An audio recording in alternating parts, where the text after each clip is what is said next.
have been to another dark time, which is baseball nightmare, I call it. Miami's baseball nightmare. And what I'm implying is this. Marlins struggles continues. And when they do go on a roll, they go back to their losing ways, which is a roller coaster type of week that we have not seen typically since last season, pretty much. Since the month of May, we had more L's than more wins. And what I want to tell you is this, and you could do the math. Month of May, we played 27 games. Now, in the month of May, we lost 20 times, 20 games. In the month of May, we only won 7 out of those 27 games. So, 27 minus 7 wins equals 20 losses. After coming off a very good April month, we were in second place in the month of April, and we begin May by going down since the walk-off loss and a Seattle loss. And out of all those times, we have only won 1 or 2 series in the month of May, and that was against Washington. Speaking of Washington, we're playing against them this week, and we also play the Houston Astros, those 2019 World Series competitors, in the same week. Playing in Miami, playing against Washington. Then we go to Houston, Texas, to play against the Astros, in which the league worldwide hates so much because of the cheating scandal in 2017. This is not, if we don't get going, this is going to be a rough week. The Washington Nationals series should be a manageable one. If we can win against series against Washington at least, then I'll be happy, because by the way we played in the last couple of weeks, we don't stand a freaking chance against the Astros. And I'd like to be wrong, because this feels personal playing against the Astros. It feels personal. They're going to the World Series 3 times out of the last 6 years. 2017, 2019, and 2021. 3 times in the last 5 years. It's an impressive record, but it also takes away the privileges of other teams, such as the Yankees. It also takes away the privilege teams like the Red Sox, who are also part of the cheating scandal. And now we're hearing that the Yankees are also in the cheating scandal as well. So sketchy things are happening in the American League. So, yeah, before we get started on the Marlins, let's quickly talk about the Miami FC, which is a USL Championship League team. Inter Miami is off due to a international break, so no Inter Miami this week or the next, or this week coming up. They're playing again next weekend, and they're playing against Atlanta United in Atlanta, Georgia, on ESPN2. So that's exciting. So I'm pretty excited to try to win against Atlanta again. And yeah, let's go with the flow. So Miami FC, this week we have 2 games. So thankfully we have more soccer to watch instead of just baseball all the time. But this past Saturday, really not much. Really, the defense were pretty good. I thought FC Tulsa were the better team. So I thought that we were going to concede a goal, considering that we're on the road. But Miami FC able to lead with the points on the road, as 59% possession goes to Tulsa compared to 41% that Miami FC has. 16 shots, 5 on goal for Tulsa compared to 14 shots, and 3 shots on goal compared to Miami FC has. And no red cards. Plenty of close chances in this game. So as where it stands with Miami FC, we are now down to 7th place due to a goal differential that Indy 11 has. And speaking of Indy 11, that's who we play the upcoming Indy XI. Yeah, so Indy 11 is who we play tomorrow, actually, on ESPN Plus. And the same week, we're playing against the Tampa Bay Rowdies, a matchup that we need to watch in order for us to prove that we are the better team in Florida, because this is a good team. It's still a good team. The one win at St. Petersburg was huge. So we got to keep this momentum going against the Tampa Bay Rowdies and playing against LA Galaxy 2 in a couple of weeks. So Memphis 901 FC, the team that we did beat a while ago, is now first place with 28 points. So that's a alarming thing. That's going on. All right, now we can talk about the Marlins. So, as where it stands with the Miami Marlins, we are now in 4th place, 2 games behind Philadelphia, and 4.5 behind Atlanta Braves, 13.5 behind the New York Mets, who are on a reign of terror. This Mets team we have not seen since like the 2015 to 2016 year. This team is a force to be reckoned with, and if we don't do something to change it, we are going to get engulfed by their offense. Because coming next weekend, we're playing the Mets at Citi Field.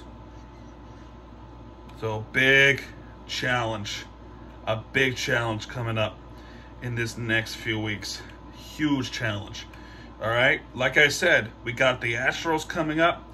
We got the Phillies, pretty manageable, but it's in Philly. Then we got the Mets in New York.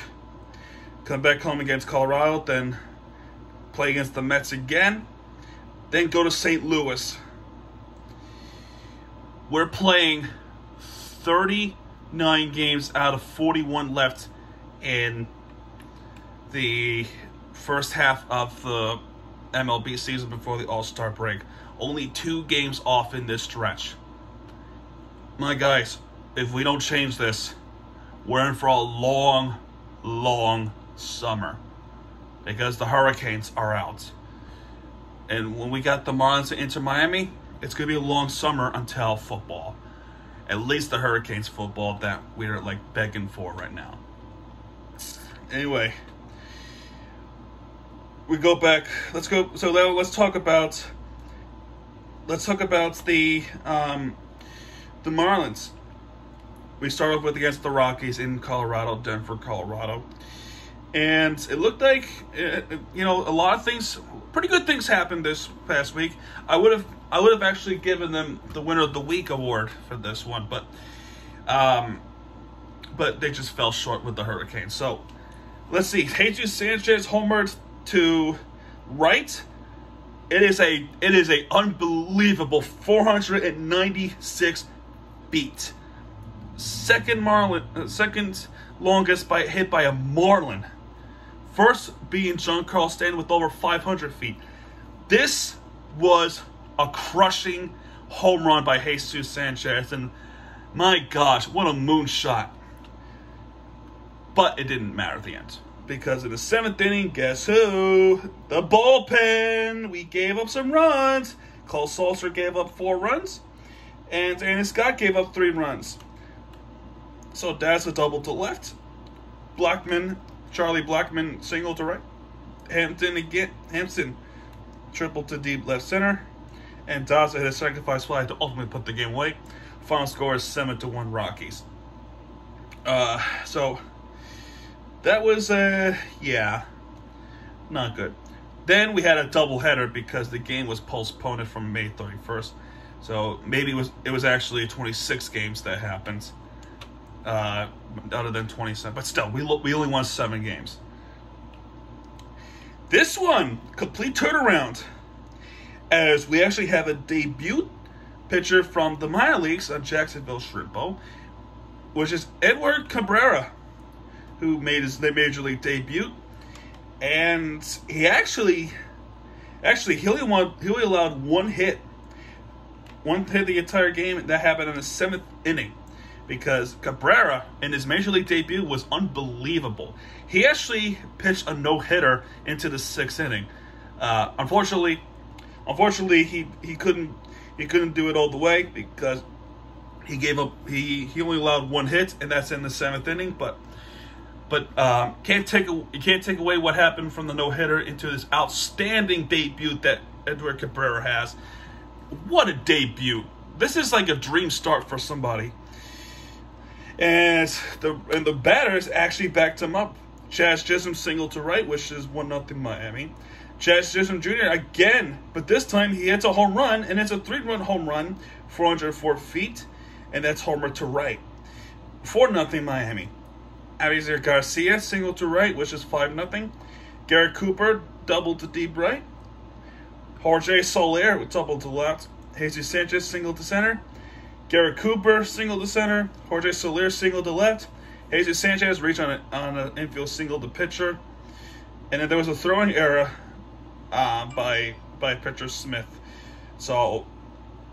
And Brian De La Cruz doubled to left. That's not the final score, but the score for us at this point, 14-0. 14-0. Iglesias eventually broke up the shutout in the 9th inning, which is, Zach Pop, a relief pitcher, don't really come in. This is only his 2nd game of the season, so I'll give him the benefit of the doubt. He haven't pitched at all. The only time he did pitch was against Seattle, which is on the Sunday when we took the L. 14-1 final score in this game. This game, I cannot tell you how mad I was when we lost this game. Guess what the final score is? 12-13, and what we like to call a Manfred Ball. You know what a Manfred Ball is? It's basically when Rob Manfred decides to put a ghost runner in second base in the extra inning, and basically 1 hit and you're done if the guy is really fast.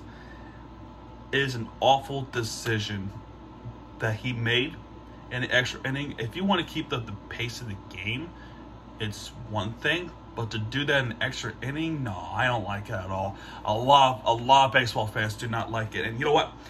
Now that I've thought about it, MLB is the only league in the world to ever do this rule. Yeah, I said it. Minor League Baseball does not do this. College baseball does not do this. Even high school baseball does not do this. And the amateur leagues around the world, and the lower leagues, and the independent leagues, and I'm an umpire and I do some independent leagues, they don't even do it. They don't do it at all. MLB is the only one, and boy, it's a bad decision. Anyway, this was a great game if you're a neutral, but for us, this one we really should have had. We should have had it, and my gosh, a lot of our pitchers, only 2 of them, only 2 pitchers did not give up a run. And the 2 pitchers are Stephen Okirk and Anthony Bass. That's it. Trevor Rogers gave up 5. Lewis Head gave up 3. Richard Blyer gave up 2.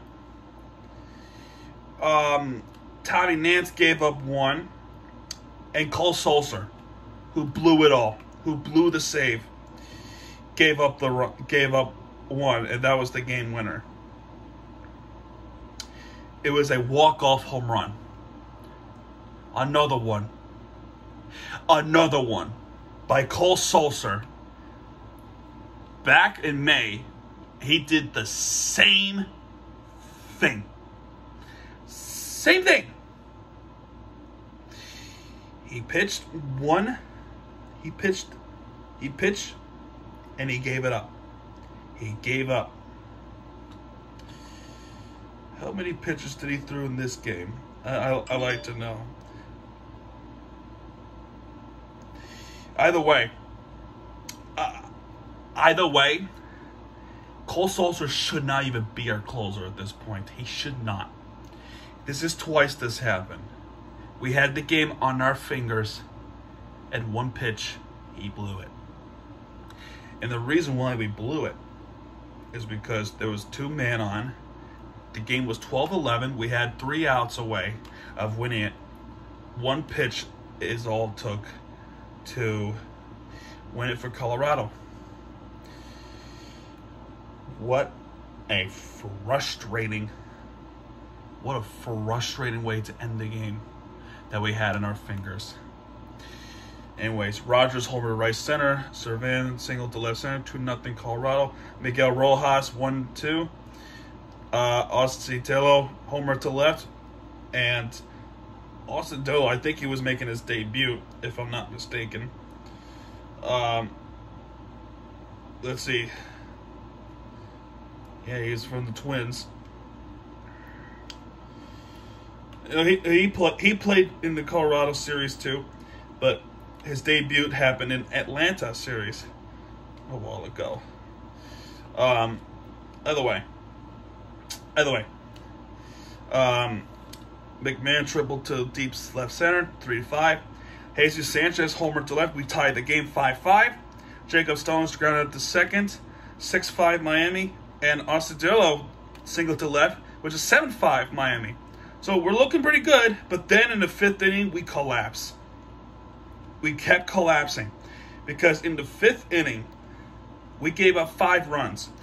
Rogers homer to left, McMahon double to deep left, Hampson double to left, and Cron single to center. 7-10 Colorado now after 7-5 Miami.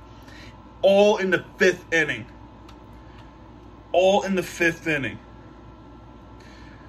Birdie scored on the field error, which is 9-10. 2 runs scored by the error. Couple errors actually happened. 9-10. And Garcia, I hope that he saved the game, which is 11-10 Miami.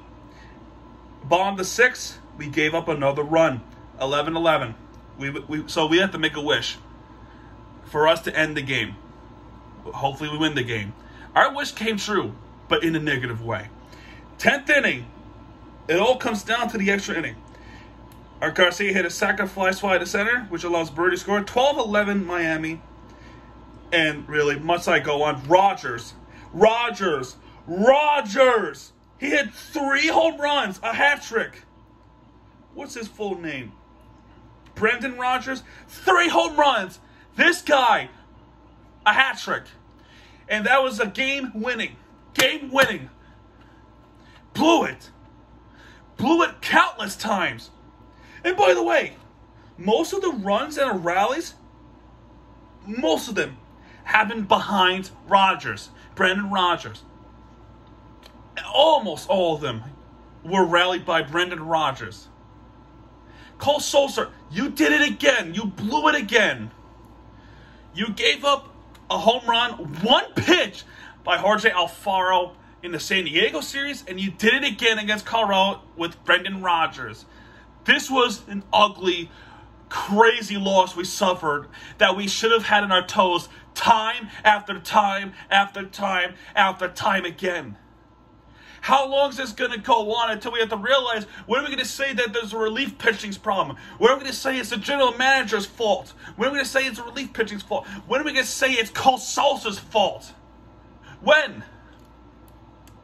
I mean, this is a nightmare. This is a nightmare we're going to go through in the summer if nothing changes. And look, in this San Francisco series, I'm not fooled by it. We tied this. We end up giving away the series tie, and we end up losing the series anyway against the Giants. It's unbelievable. The only thing good I can say about this is Sandy Alcantara pitching 7 innings, 3 hits, no runs, 3-0 shutout against Alex Wood, against San Francisco at home.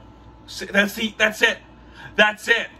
That's one of the only good things I could say. And the upcoming win against the Giants as well. Wait. Okay. Jacob Stone singled to left, 1-0 Miami. Jesus Aguilar doubled to left. And Miguel Rojas singled to center, which is 3-0 Miami, and that's all she wrote. 2 relief pitchers came in for the 8th and the 9th inning. And, Tanner Scott got his second save. Anthony Bender is supposed to be our closer, but we don't have a closer. We don't have a closer. We don't have a closer if somebody else on a relief pitching like Tanner Scott, there's an example, Cole Sulser, and Anthony Bender. There's 3 closers, none of which could even help us on a slightest bit, unless if you're in a situation in a 1-run scenario like Cole Sulser was, and he blew it. We don't have a good relief pitching. We don't have a closer. Our batting is nowhere to be found in some of these cases. It's unfucking believable that we're watching this. Unfucking believable. Anyway, Crawford grounded to say this loss. I can't. So you know who started this game? Richard Blyer, our relief pitching, and then guess who pitched afterwards? I swear, if you can guess this before I even said it, I will definitely give you a shout out afterwards.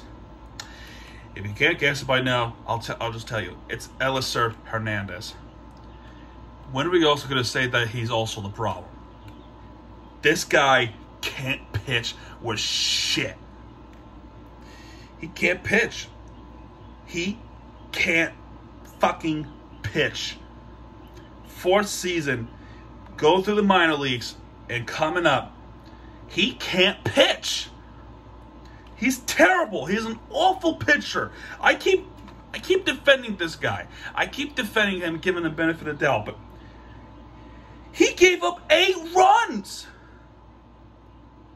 He gave up 8 runs in this game against the Giants. And he was only pitching for 4.1 innings. He gave up 8 runs. 8. When are we going to think we're going to pull him? After we're losing terribly? Lewis Head, 6 runs he gave up. Richard Blyer, 1 run. Elieser Hernandez, 8. So 1 plus 8 equals 9. And Lewis Head, 6 runs he gave up. 9 plus 6 equals 15. That's your math. And Elieser Hernandez was originally a starter, became a relief pitcher. 8 runs. This GM apparently is a freaking clown. Crawford grounded to second. Wilmer Flores doubled to deep left. Yastrzemski homer to right center. 5-0. It's a 3-run home run. Jack Peterson homer to right. 6-0. John Birdie doubled to left, which is 6-2. Estrada homer to left. Vossler homer to right. Yastrzemski doubled to deep right. And Crawford home run to right. Fortes homer to left. Sanchez homer to right. Fortes single to left. And Garrett Cooper single to left. 6-15 Giants. Ugly game. Ugly game. The thing is, I have more hope for in this Marlins team is our batting. I know, I just said this, that the batting comes whenever it feels like it, but wouldn't it be nice if it's a consistent thing? This is a consistent thing, as if what I said. The consistency that we have in our batting is good. And we need the batting more than ever at this point. But it doesn't mean that our batting comes every single day. Because sometimes it can't. But we're gonna say this. We're gonna say this, and I'm confidently gonna say this. Our batting is better than our pitching. Our batting team is better than our pitching team. There's a pitching team, and there's the batting team. So look who's winning. The batting team. This game, this is what I mean with the Rockies, where we could have had it with our relief pitching.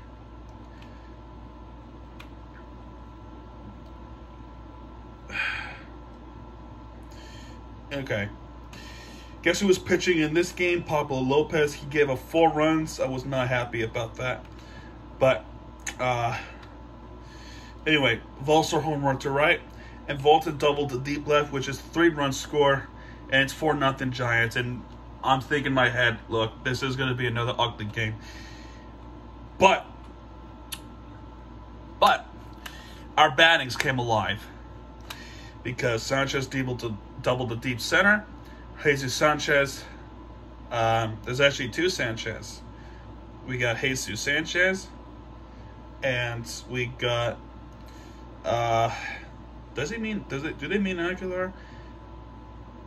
Looks like that's wrong, yeah, it's wrong.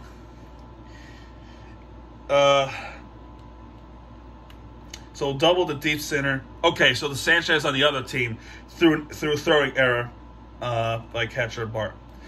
So Sanchez scored. Jesus Sanchez scored on a throw error by Bart. That's what I was trying to imply. Okay, here we go.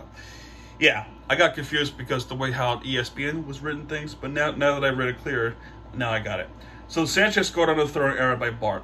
Garrett Cooper single to right, which is a tie game. Then in the bottom of the 9th inning, finally, all year, 2 months in, we have our first walk-off run. It's a sacrifice fly by Jesus Sanchez. He had himself a game. Wearing those red jerseys. Finally, a walk-off sacrifice fly. Williams scored 5-4 Miami. So, we came back. But, here's the problem. Our win didn't mean shit. Because the rest of the NL East, they all won too. This game, to finish it out the series, our offense, yeah. Except for Garrett Cooper, our pitching was nowhere, and our batting was nowhere to be found. There's Team 1, Team 2. Team 1 is the pitching, and Team 1 is the batting. So, Team 1 gave up a grand slam by Walton. First grand slam given up this year against the Giants by Waltons. That ultimately put the game away because, like I said, our batting was nowhere to be found. Their pitcher... Giants pitcher was Jacob Junis. He's having a pretty good game.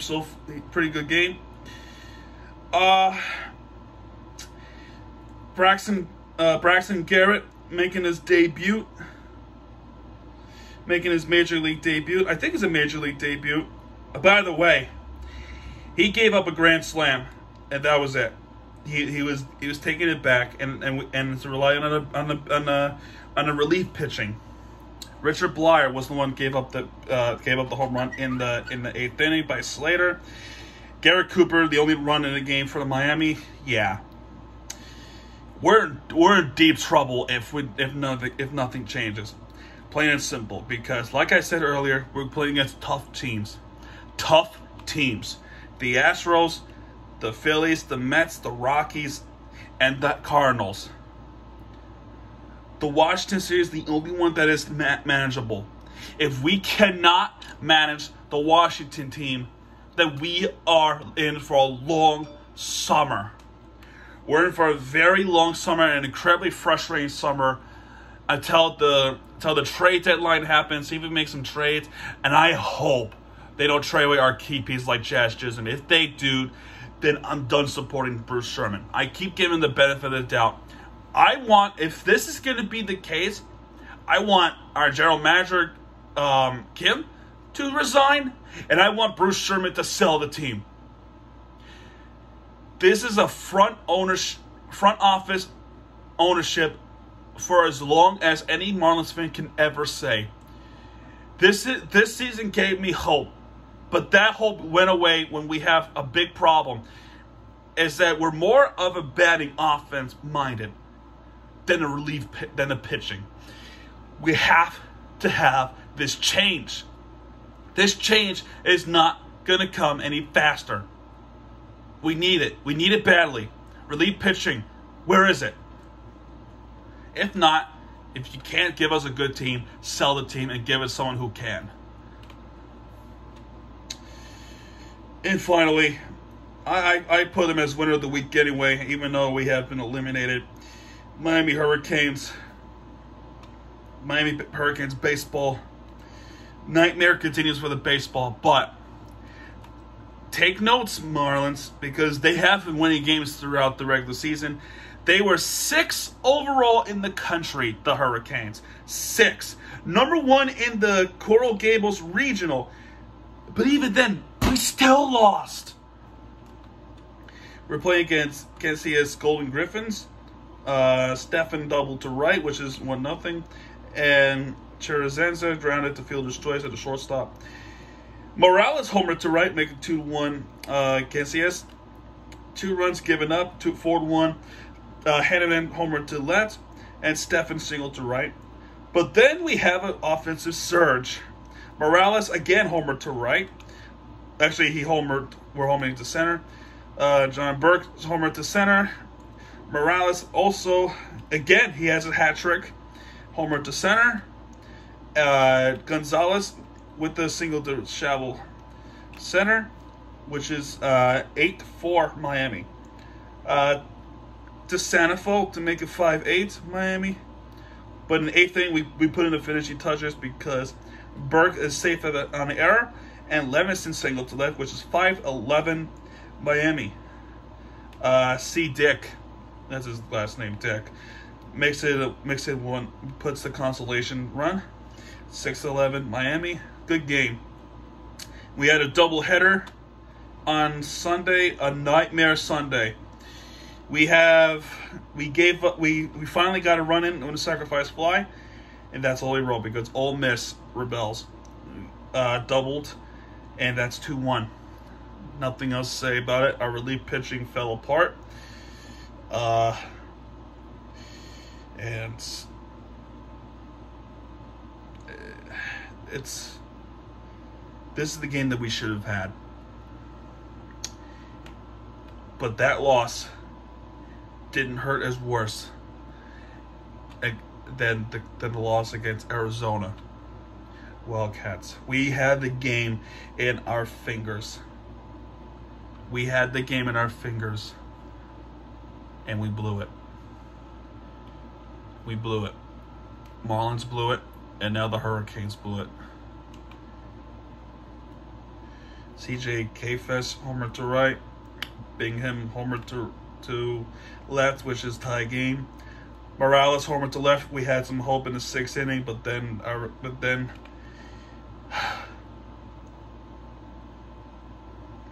relief pitching fell apart because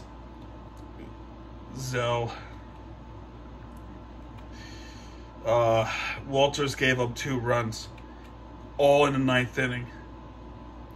All in the 9th inning. We were 3 outs away, and we blew it in the 9th inning. And because of that, we are officially eliminated.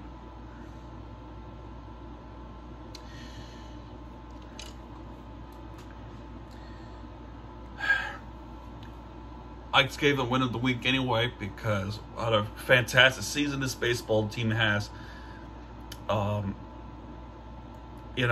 This has been a good year. Heartbreaking losses, but it's been a good year for Miami sports. Very good year, South Florida. We have the Dolphins making huge moves in the offseason. We have the Heat going towards the Game 7 of the NBA playoffs. We have the Florida Panthers moving on through the playoffs. Right now, we also have the Hurricanes Oh, and the Hurricanes basketball team, the women's and the men's, both made it to March Madness.